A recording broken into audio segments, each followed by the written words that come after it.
Welcome to the Wellness on Purpose podcast, your go-to source for impactful, educational, and realistic information designed to propel you forward on your journey to intentional well-being, not just for today, but for the well-being of future generations. Join us as we dive into insightful conversation with industry and brand leaders in the ever-evolving landscape of the health and wellness industry. Discover the latest trends, gain valuable perspectives, and uncover practical tips to elevate your wellness journey starting today. This podcast is brought to you by Joanne's Place Health Foods, your trusted partner in health, located in the heart of Peterborough and Lindsay, Ontario. I'm your host, Marissa Laughlin, and I'm thrilled to be guiding you through this season of the Wellness on Purpose podcast. Hello, everyone. Welcome back to the podcast. I'm so excited to be here today and so excited to welcome another community guest onto the podcast, Heather Litster. Heather is an award-winning holistic health practitioner and menstrual educator based out of Peterborough, Ontario, who supports busy folks to take control of their health from the ground up. Heather helps bridge gaps in current healthcare systems by empowering individuals and community leaders with knowledge and tools for body literacy. She is the founder of both Moon and Bloom and Cycles of Change Project, which is a project that aims to reduce stigma around menstruation through photography and normal period situations. So without further ado, please join me in welcoming Heather onto the podcast today. Hello, Heather. Welcome to the Wellness on Purpose podcast. How are you doing today? Hey, I'm doing awesome. Thank you so much for having me here today. Yeah, I'm so excited to have you on our podcast and share your wealth of knowledge. But before we dive into talking about menstruation and the cycles, I would love to take a few minutes for you to tell our listeners a little bit about yourself, who you are, what you do, and where you are from. Okay, yeah. So I'm Heather, obviously. I grew up in Cambridge, Ontario, and also Ayr, which is a small town just outside of it. I would say the only people who know about Ayr are like hockey players because it's so small. Even when I moved from Cambridge to Ayr, no one knew what it was. I live here in Peterborough now. I came here because of Trent. I did my degree in anthropology and biology there, studying science, as a science degree. I wanted to go to Trent as anthropology because I wanted to be Bones when I grew up. I don't know if anyone has seen Bones, but she's a forensic anthropologist. It's an amazing show. Before internet was unlimited on everyone's data plans, I spent a lot of money on my phone to watch all of the episodes of Bones. So I'm here in Peterborough now. I live in the downtown area. I work in the downtown area. I have my degree in biology. I'm a bisexual person. I'm a highly sensitive person. I'm what I would say is recovering from PMDD, and that's something I know we'll get into a little bit later. I love sports. I played soccer a lot growing up. Volleyball, beach volleyball. I will honestly play any kind of sport. It's so fun. Coached kids soccer for a long time too. Trying new things I also love, and hanging out with my two little cats. And then what I do is I'm a holistic menstrual health educator and practitioner. So I teach people the stuff that they didn't learn about their bodies and periods when they were in school. There's so many gaps in that. And I think even to this day, I think we were talking a little bit before the show too about like how there's so many gaps in like information that we need to really care and advocate for our bodies. So a lot of what I do is just teaching people that stuff. I love it because there is definitely a need for it. There is so many gaps that need to be filled, but also there's just so much information that it becomes very overwhelming. So I feel like it's so important that we acknowledge and appreciate practitioners who are helping sift through the information, because a lot of it is so, I don't want to say like over our heads, but feels like it is, because there's just so much information that sometimes we can get lost in every single little detail. And when we have practitioners who can specialize in this topic, and any topic that is, we can really get what we need to know, what we need to do, and how do we do it. So I love that. And I'm so grateful that you're a part of our Peterborough community. And I'm so happy to have you on today. So with your own journey through moving into this type of profession, I would love to know what led you in this direction to helping with education of menstruating women, because there's not always, but a lot of time there's like that pivotal moment for people to be like, this has been my own experience and I never want somebody else to go down this path or have this experience. Or some people just have like a genuine passion for it as well too. And they're like, I want to tell everybody about this, whatever it is. So I'd love just to know like what led you in this direction. So I love this question, and it's always like, I feel like long-winded, but short at the same time. When I finally figured out what I wanted to do with my life, so I had a lot of jobs that were like super random jobs. Like I worked in a hearing aid factory, I worked in a bakery, I worked at a collision center. So like so many random things. I tried so many things to figure out what I didn't want to do. And then when I figured out what I did want to do, I realized I really wanted to help people. I thought about being a teacher, but my cousins who were teachers were like, you'll never make money. Sorry, teachers. So I was like, okay, maybe teaching is not the right thing. Then I was like, I'm going to go into healthcare. And I was like, I don't think I can really deal with sick people every day, so I'm going to be an optometrist. So I went to Trent with the intention of becoming an eye doctor and going to optometry school afterwards. This did not happen. My path was derailed, but like I still obviously kept the course and stayed in healthcare. So growing up, like I faced a lot of emotional challenges and people just didn't seem to really either feel the same way or understand. And I was like, I felt misunderstood, but also didn't know where to go for help. Had a lot of big life events happen, a lot of adversity that was faced throughout my life. And just not having, again, much support. Like I kind of grew up in the time where therapy was still pretty frowned upon, like if you were to go, people would kind of look like, why would you do that? Like, you don't have a problem. Like, you don't need to be locked up. Like, there were a lot of stigma around it. So my mental health just kind of kept declining. It was not great. I kind of kept pushing through and trying to just like white knuckle my way through life, as people say. And after life took me on this journey. I ended up seeing a lot of therapists, a lot of different ones for different reasons. I ended up, in the hospital a few times, which kind of led me there. And I then began to build a really awesome foundation to learn about, what at the time they diagnosed me with bipolar disorder. So I learned about bipolar cycling, and how moods can change based on different things. And even at that time, the practitioner who diagnosed me was like, this doesn't seem super right, but it makes sense kind of with what you've got going on. And at that time I was like, I am experiencing, rapid changes in my mood and I can't seem to get it under control. So that again, laid that foundation to learn about cycles. I started learning about why and what was happening with my body. It wasn't necessarily the right answer, but it did help me kind of get a little bit more grasp on what was going on and feel like life was less chaotic for me. So then time goes on, I'm working in optometry, and just as an assistant at this time, trying to figure out what's next. And it was about 2019 and I got a random ad on Facebook when Facebook ads were like pretty new. And it was for for this place called By the Moon, which was a virtual school based in Belleville for their holistic reproductive practitioner training.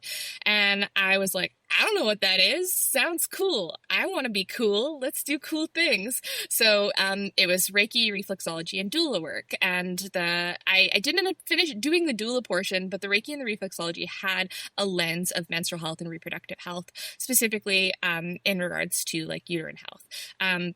So I started learning more about that, and then I started sharing about it on my social media with my friends, and I realized like nobody knew anything. Like none of my friends knew anything. I started getting messages from my friends being like, this is happening to my body. Like, is that normal? Have you heard about this before? Like, I don't even know who to talk to. If I talk to my doctor, what do I say?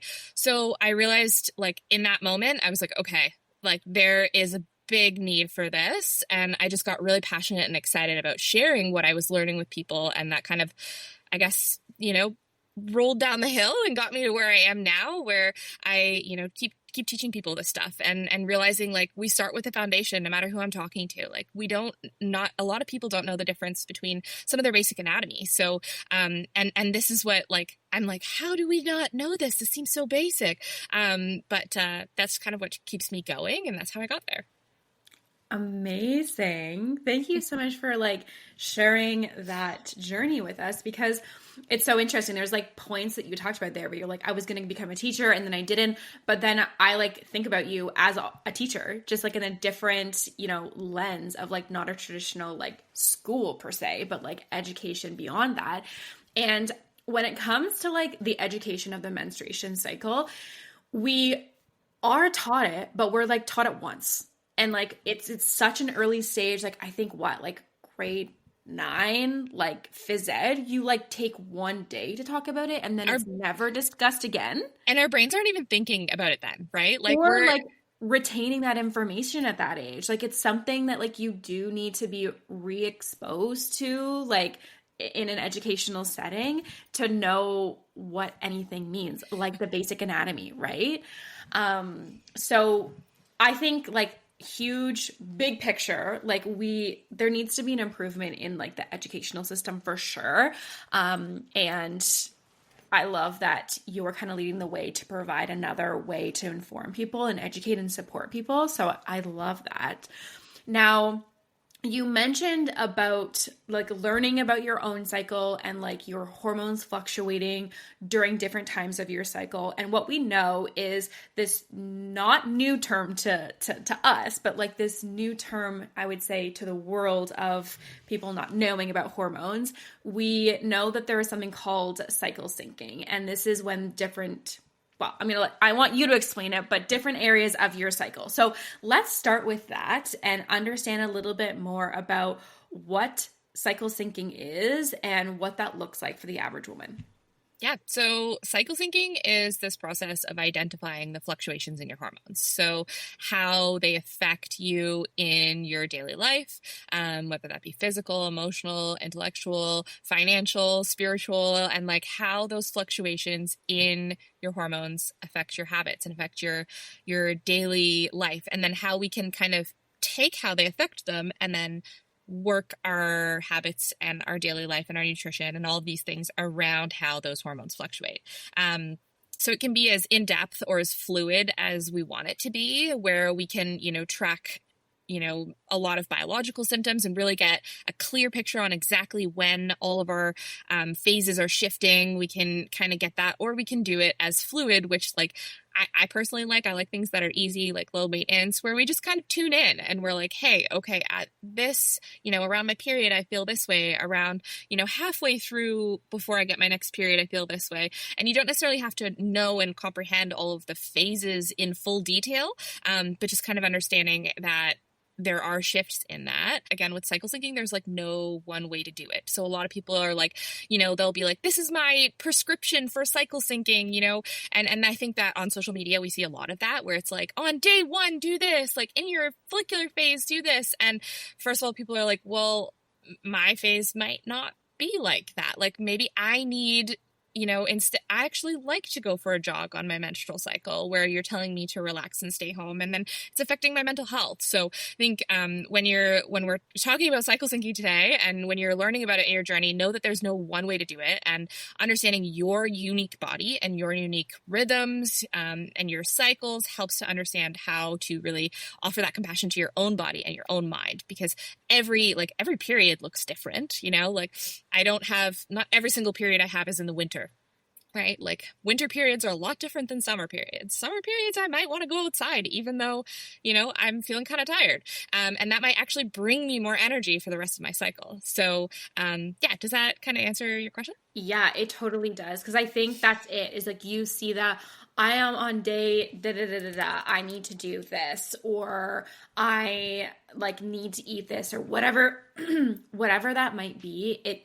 Again, like I said, there's like an information overload that comes with that type of conversation on social media, and any conversation on social media for that matter. But one thing that would be really helpful is if we can actually walk through the phases of a menstrual cycle to understand, like, when people are saying cycle syncing, like what is even changing in that fluctuation. There's 4 different phases. And actually, people listening might not even know that there's 4 different phases through your menstrual cycle. So I would love for you to walk us through those 4 phases, what they are, what happens, and kind of maybe just like an overview of what is happening in your body physically and emotionally during this time. Yeah. So as I mentioned, I kind of like to give a little disclaimer before getting into this. If you are not someone who has a regular cycle, meaning that your bleed doesn't happen approximately the same time every month, if you have fluctuations of like, maybe 1 month your cycle's 21 days, maybe with the next month it's 48 days, then this might not be as accurate for your body. There are ways to just tune in, as well, and that's something can dive in deeper but another time. But for now, we're focusing on sort of a quote unquote standard 28-day or roughly a month cycle. So even research has started showing that what we've known all along is that, yes, short-term hormone-dependent structural brain changes happen during the menstrual cycle, which has implications on how our body works. Because hormones, to kind of simplify them as well, they're just messengers in our body. I like to think of our body as a supermarket, and our hormones are just working in the different departments. And in each of those departments, they have different jobs. And if, one phase or 1 week of our cycle, the job is more heavy or dependent in a different department, you're going to take some staff from one department and put it into the other, if that kind of makes sense. Or maybe some are on holiday or whatever it would be. So think of our body like kind of a supermarket, and knowing that hormones are just these messengers that change roughly 25% each week or so. So in the first phase, which we all know about, is our menstrual phase. I like to think of that in terms of cycles thinking as inner winter. So when you're thinking about your own body and you're reflecting, think about how your inner winter shows up, or how outer winter shows up for you. What kind of habits and behaviors and things do you prefer in the winter? And how does your body respond to the winter? So in your inner winter or in your menstrual phase, your uterine lining is shedding. Estrogen and progesterone levels are usually at their lowest, causing that top layer of the lining to break down and to shed, to cause your bleed. So that's your menstrual phase, the first phase, which lasts, between 5 to 7 days, say. Everybody's different again. And your follicular phase is your inner spring. So again, thinking of how you might, if you're reflecting on how it impacts your personal, physical, and emotional health, think of how you feel in the spring versus the winter, right? So in your inner spring, and physically what's happening is your estrogen is rising. It's signaling the growth of that uterine lining. There's shifts happening in the growth of the follicle, which is where the egg for ovulation is stored. So that's also shifting. And I just like to think about this, there's a metabolic impact on that. So not only does our digestion change and our energy change, we also might notice changes in our cervical fluids as well. So cervical fluids can notice maybe they're more present, more sticky, more sort of chalky. You might see something in your underwear where maybe the week before you didn't. And again, everybody's different. Then we've got your ovulation. That's your third phase.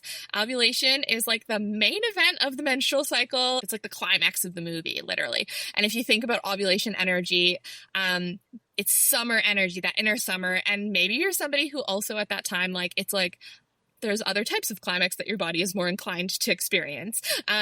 So what's physically happening is the sudden surge of the luteinizing hormone, which triggers the release of the egg. Estrogen, everything's at its peak, right? Our body just feels so good in this moment. And then ovulation happens. It's a momentary thing. And we can kind of feel the energy shifting up because it does take a little bit for the body to actually get to the peak of ovulation. But ovulation itself is just a boom, it's done. It doesn't take a whole week to happen. It's just here we go. So, just like summer, it comes and goes so fast. literally. Yeah. So at that point, you might also notice changes in your cervical mucus again. So your physical changes where it's more slippery and stretchy. And thinking of the body around ovulation, it's wanting to create whether or not you're trying to conceive, it's wanting to create an environment that's okay, let's make it easy to get pregnant if we want to, biologically speaking. Then the last phase is luteal phase. This is our inner fall. So thinking of kind of winding down energy, maybe we're, a little bit summer happened. We're like, oof, okay, I'm getting a bit tired, but I still got a little gusto in me. I'm personally like a nester in that phase where I'm like, okay, now is when I'm going to clean my entire house and go through my bathroom cupboards and like deep clean behind the toilet with a toothbrush. Like this is the time where I'm like, okay, this is where I feel like I need to prepare, where I need to get stuff ready for the winter.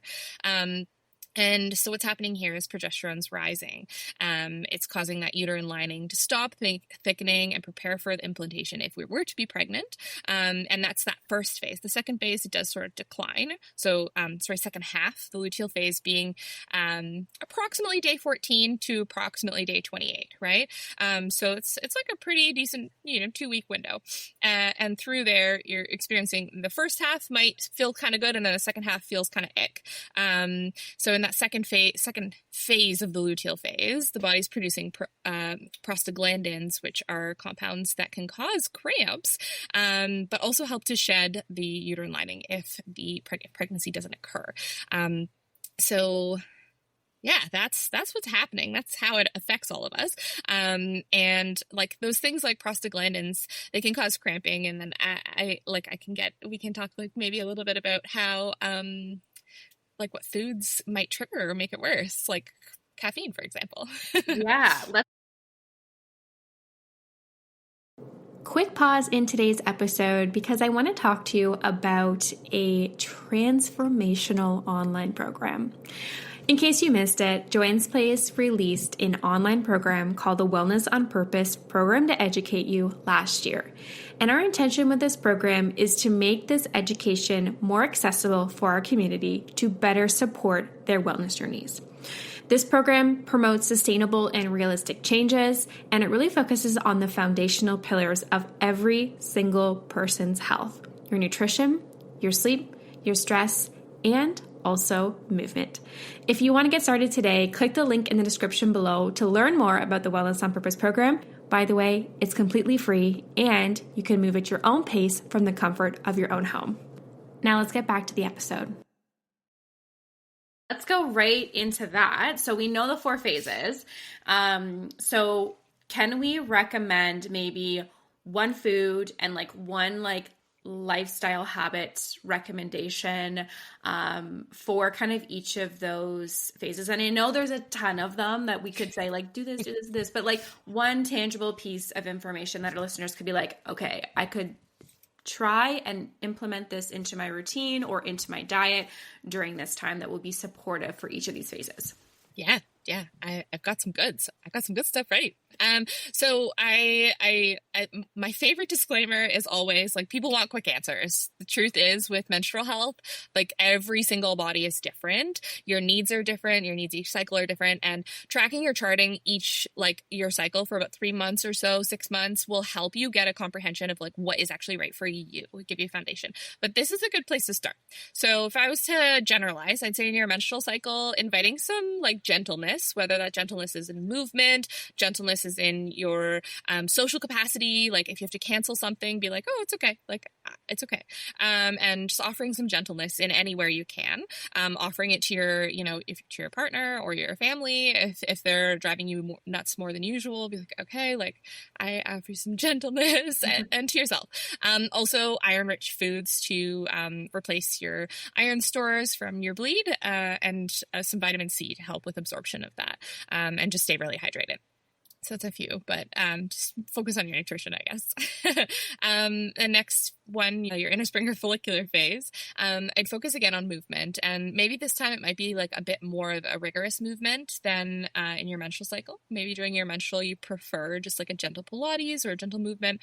But in your follicular phase, thinking of maybe amping it up a little, something maybe a bit more high impact, and then focusing on fiber and protein, healthy fats to help with prepping your body for ovulation when that does happen. So avocados, some really good nuts, that kind of stuff. During ovulation, socialization is like the lifestyle habit I would say is like plan your big meetings, plan your interviews if you can, like it's not always possible, but if for example, you have to have a difficult conversation with an in-law or colleague, like maybe you try to be like, oh, let's do it around this time versus your menstrual time or your luteal phase where you might be like, ooh, I do not want to speak with this person right now. And then you're going to be more short, perhaps, if you're like me. So yeah, focusing some socialization around that time. And then also cruciferous vegetables.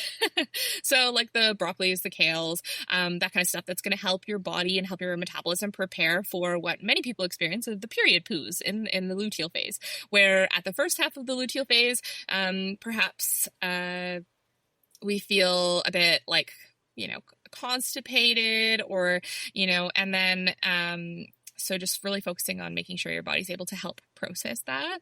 And then in the luteal phase, reflection. So that inner fall, reflecting, thinking on, over the last month or so, how has your life been? Is there anything you hope for, you dream for, anything you want to let go with your next shed? Just reflecting. And then, magnesium. Like a lot of people are craving sweets and chocolate. Dark chocolate's really high in magnesium and also supports that craving. And then eases the impact of progesterone, which can be a hormone that can feel really overwhelming if we're not sort of supporting that like major big shift in that time. Yeah. And I would say in the luteal phase as well, and menstrual, like avoid caffeine. Caffeine can make cramping worse. And now if you're a coffee person, like you're not about to stop drinking coffee, like I'm being realistic here. So maybe being mindful that like, okay, if you have 3 cups of coffee a day, maybe try 1 or 2, like just reduce it a little bit, just to help ease that effect of your body. Cause the caffeine can make it worse. Okay. Amazing. All like things that we can consider, but I want to come back to the ovulation where you're like, this is the time to make the big moves or have the big meetings or the big conversations.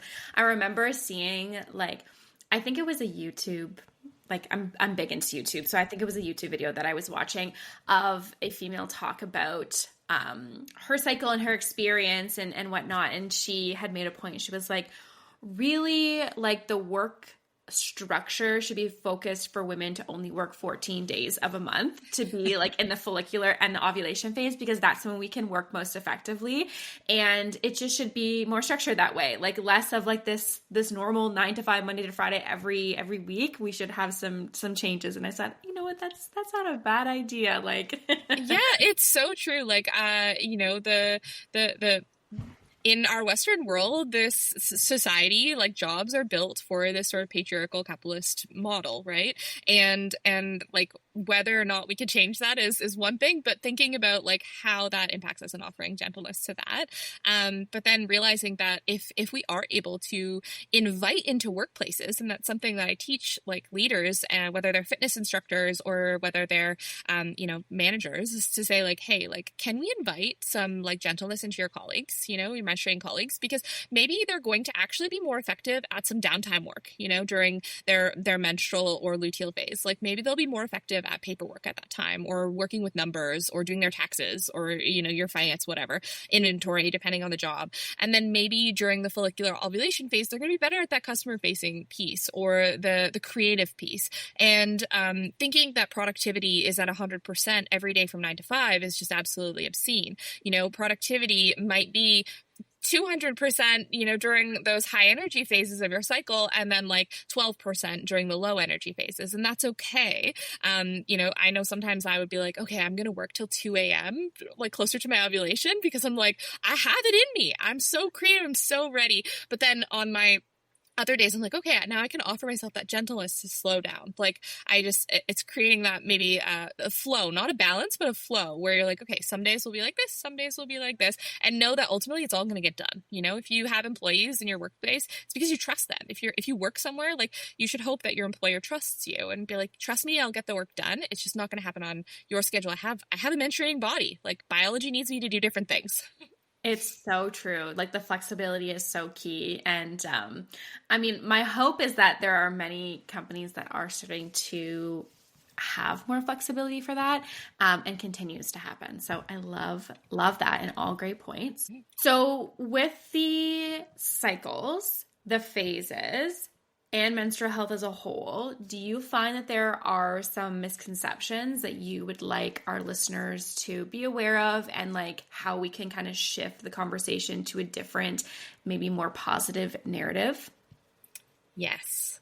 Yes. Two of my most important things is, one is, a lot of people think that menstruation is a woman problem. And it's something that like women have to deal with, like you talk to your mom about it, or you don't, right? Like you've talked to the female doctor, you don't see a male doctor, and all of this stuff. And I just want to clarify that like menstruation is not an exclusively, quote unquote women experience. There's many non-binary, two-spirit, trans folks that are also experiencing menstruation. But even further that, like people have partners who menstruate. People have they have children who menstruate, and if you're a single dad, for example, and you have a daughter, like who will talk to her and help her through all of this if you feel so afraid to talk about it. Speaking of men, my second point is that like men need to be involved in that conversation. A lot of people are like, oh, like there's talking about periods, the guys are gonna go, and it's like, no, don't let them leave. Periods, menopause, like premenstrual, like everything, let them stay in that conversation, because the 51% of the population is menstruating, which means everyone in one way or another is affected by somebody's menstrual cycle, right? Whether that be that they try to have a conversation with a colleague who's in their luteal phase and they're not receiving it as well as they might during their ovulatory phase. So it's like there's different ways that it's going to impact you depending on your life. But yeah, like men are partners, their parents, their policymakers, their health providers. They need to be just as involved in this conversation around normalizing it. And like having it be something that we think is actually important, not just like a one and done in health class where we, do the banana condom, show you a pad and move forward. It's something like, let's make it fun. Let's make it interactive. Let's know that it's not shameful. And what happens in the menstruating body is not something to hide from, like it's actually required for the growth of our species on like a very biological level.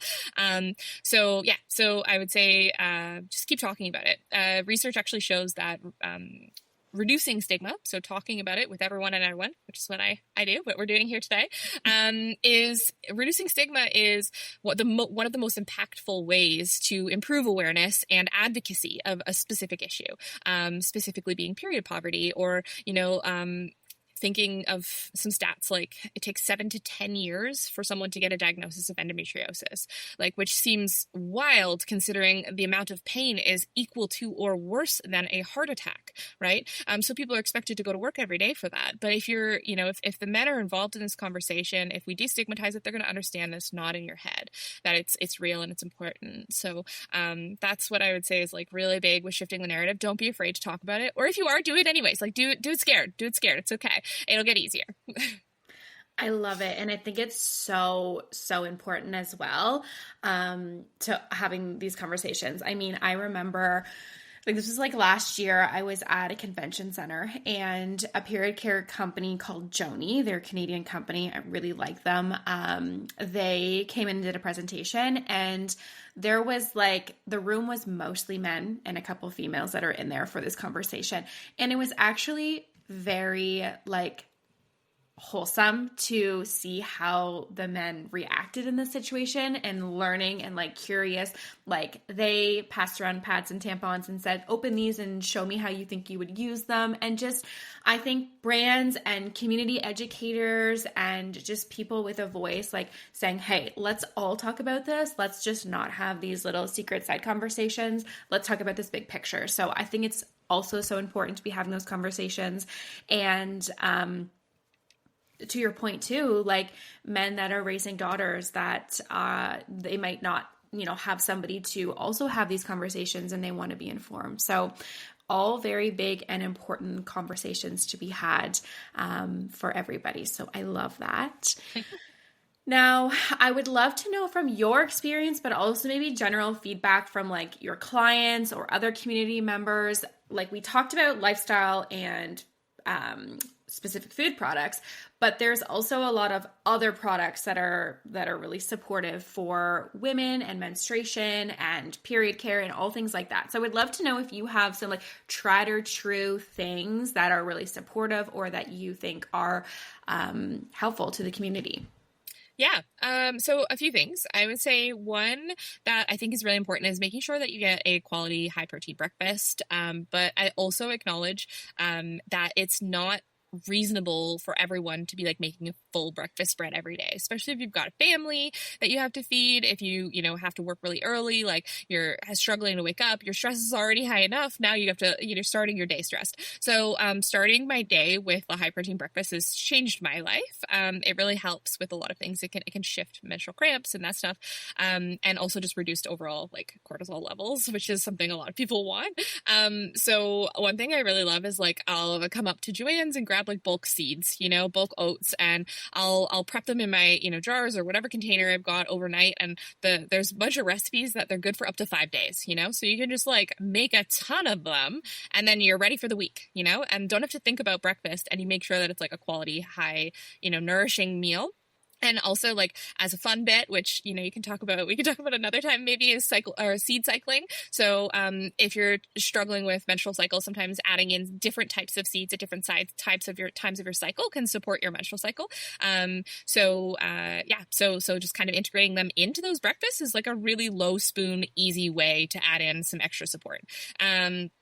So that's one. The other one that I also really love, especially for cramping or if you're getting clots, is raspberry leaf tea. Now, a lot of people think of raspberry leaf tea with pregnancy. When I share that, they're like, well, I'm not about to have a kid, so I'm fine.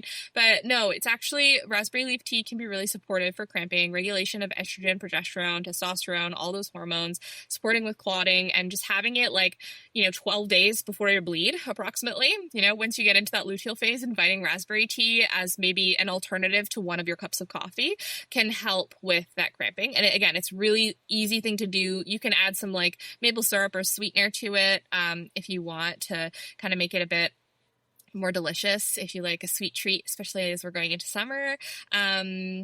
That. And then the last one that I really like is elderberry products. So I love coming to Joann's and just like looking around and being like, okay, what's on sale today?